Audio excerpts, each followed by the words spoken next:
Once again, we find ourselves in Isaiah for our first reading, which is not too surprising, in part because he wrote over 60 chapters, and in part because he made some incredible prophecies. And once again, we have that amazing lineup of a gospel that quotes our first reading. Today, Isaiah is preparing the people for the coming destruction of the northern kingdom. And this is after the people of God had split into two kingdoms, north and south. And through their complicated alliances and failure to rely on God's plan, the northern kingdom, Israel, was about to be invaded and decimated by the Assyrians. Zebulun and Naphtali were two of the 12 tribes, and their land was in the northwestern part of Israel, near the Mediterranean Sea and, importantly, near the Assyrians. They were going to be among the first places to be conquered in the coming invasion. So much of the coming trouble was because of the division among the people and their failure to rely on God. Paul is also dealing with division in Corinth. He says that he heard that the Christians there are saying, "I belong to Paul," or "I belong to Apollos," or "I belong to Cephas," or "I belong to Christ." And Paul says, "Are you guys crazy? Was Paul crucified for you? Were you baptized in the name of Paul?"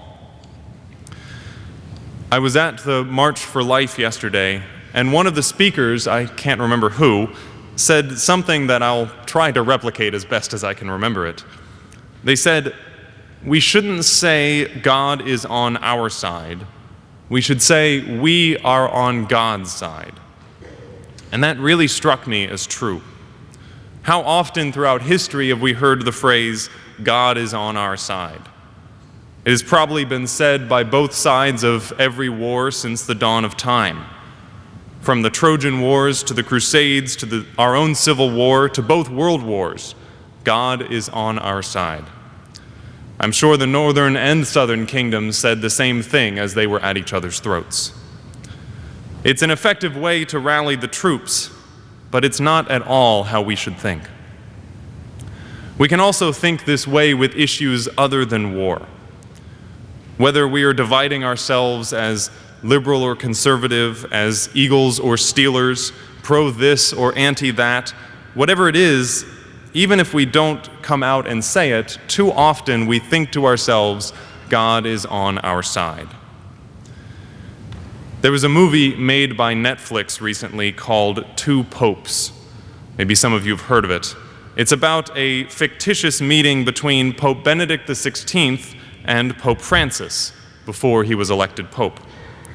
I do not recommend this movie. First of all, it's riddled with lies, misattributed statements, and misordered events while drawing on popular conceptions without doing much actual research. But more than that, it furthers a divide that would make Paul start to pull out his hair, or at least his pen. The idea that some gravitate towards of a Francis Catholic or the Benedict Catholic. Before Pope Francis was even elected, as I was beginning my time in seminary, an older seminarian offered some great advice. He said, "There will always be those who try to put you or themselves into one camp or another camp.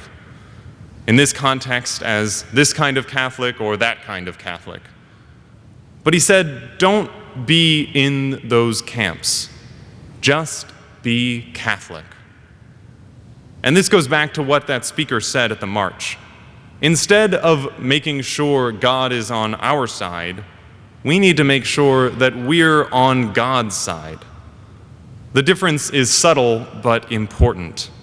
When we say that God is on our side, we assume that we are right, and naturally that God would agree with us. When we say that we are on God's side, we recognize that we are the ones who should be willing to move. We are the ones who should be willing to change because God isn't on a side, He is a side. Jesus was pretty clear when He said, "I am the way, the truth, and the life." And this is where we come back to Isaiah and the divisions among the Israelites. Because when Isaiah made his prophecy that we heard today, he is not just prophesying the destruction of that northern kingdom, he is prophesying the salvation of that northern kingdom before it was even destroyed. He says, "The people who walked in darkness have seen a great light." And what is that great light? Well, just 2 verses after we stopped reading in Isaiah, he tells us what that light is. He says, "For a child is born to us, a son is given to us. Upon his shoulder dominion rests. They name him Wonder Counselor, God Hero, Father Forever, Prince of Peace." And if this sounds familiar, it is because we often hear it at Christmas as we celebrate the arrival of that child. And in our gospel today, Jesus physically arrives in the region of Zebulun and Naphtali so they can literally behold the great light that Isaiah promised them 700 years before, to bring about that union, that communion with Christ, with God. The Pope has proclaimed today, the 3rd Sunday in Ordinary Time, as the Sunday of the Word of God. And I think the elimination of division is such an important message of God through His holy Word. Our gospel today ends with the calling of the apostles, and Matthew says that they left their nets and their boats at once and immediately and followed him.